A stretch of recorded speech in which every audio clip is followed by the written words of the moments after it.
Hello, in this problem we are going to solve sine of theta divided by 2, and when tangent of theta is equal to 2, and then when we are restricted from the boundary from 0 to theta to pi 2, pi over halves, using the half angle formula up here.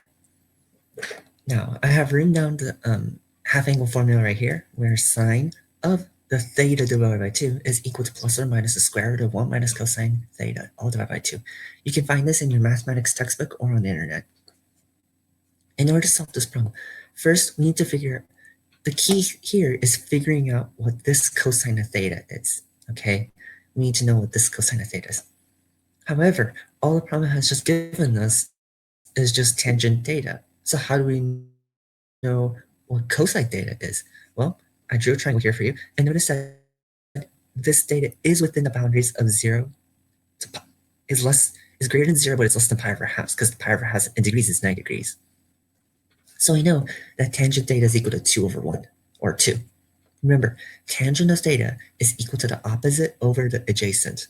So we could say that, oh, if we just divide it by 1, then 2 divided by 1 is equal to opposite over adjacent. So we could correspond the 2 with the opposite, and adjacent was 1. Opposite over adjacent. And because this angle here is a right angle, and so therefore, by the Pythagorean theorem, we could say that, oh, 1 squared plus 2 squared is equal to this length here, so we'll call that h squared. And then it will tell you that h is rad 5. So this here length here is rad 5. Now, we need to know that cosine of theta